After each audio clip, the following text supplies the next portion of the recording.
I had the honor, along with others, of greeting the First Lady of Ukraine, Olena Zelensky, who visited us here in the capital. Like my colleagues in the room, I was moved by her blunt, plaintive remarks to Congress. As her country endures the 5th month of a brutal Russian siege, Ms. Zelensky was candid about the pain and suffering Russia's unprovoked war of aggression was causing her homeland. She said, Russia is destroying our people. The First Lady conveyed the incredible determination of the Ukrainian people and echoed their simple request for the tools to fight their own fight. Weapons, she said, to protect one's home and the right to wake up alive in that home.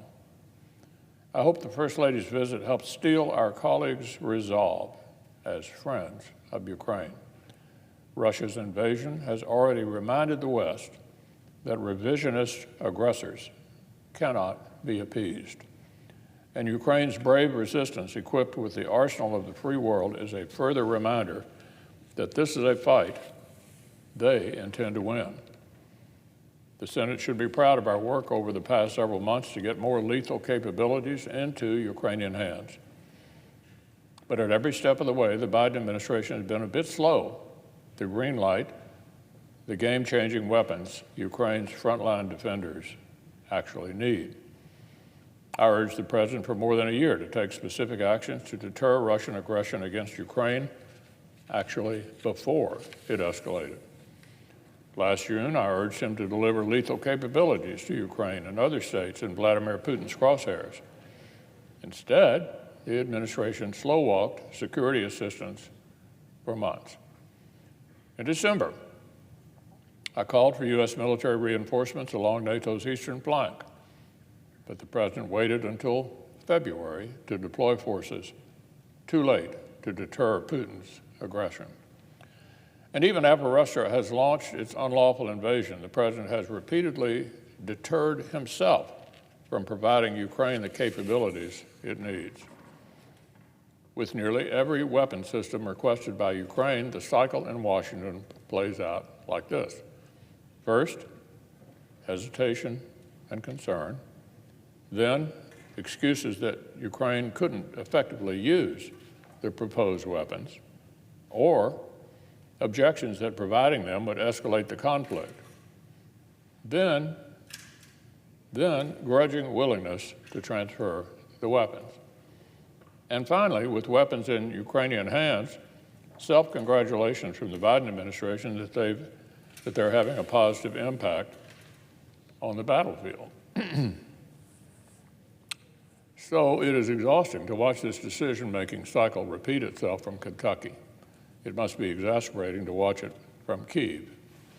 So, Madam President, the need for advanced, longer-range weapons to turn back Russia's aggression is painfully obvious. Air defense capabilities to combat Russia's continuing long-range strikes against civilian populations across Ukraine. Anti-ship weapons to combat the Russia Black Sea blockade and the humanitarian food crisis it's causing worldwide. And more capable, longer-range artillery to pound Russian positions in occupied Ukraine from relative safety.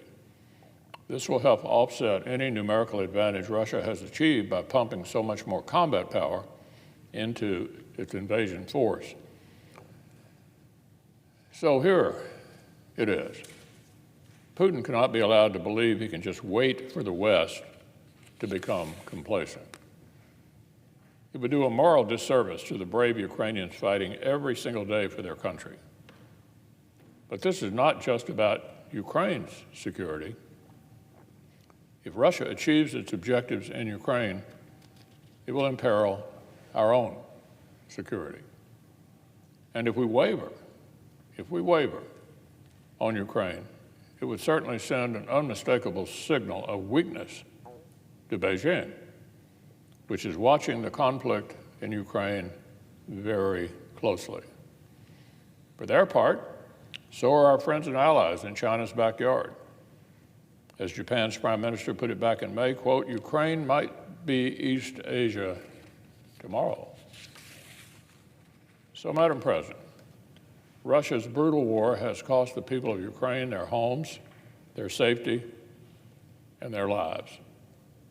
But it has also reawakened the West to the reality of long-term deterrence and competition.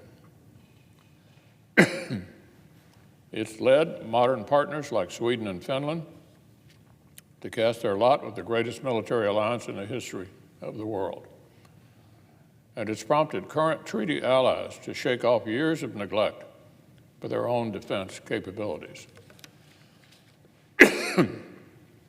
All of this will result in greater burden sharing, interoperability, military capability, and collective security for the NATO alliance.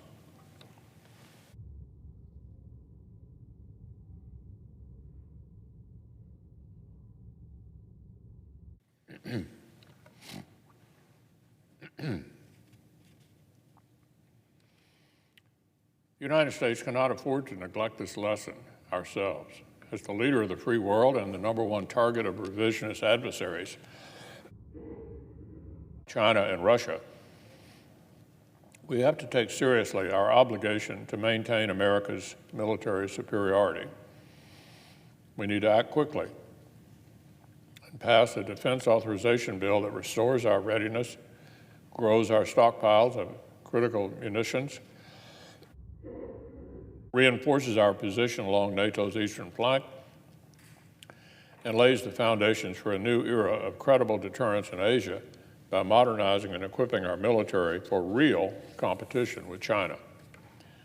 I hope the Democratic leader will let the Senate take action on this critical legislation without further delay.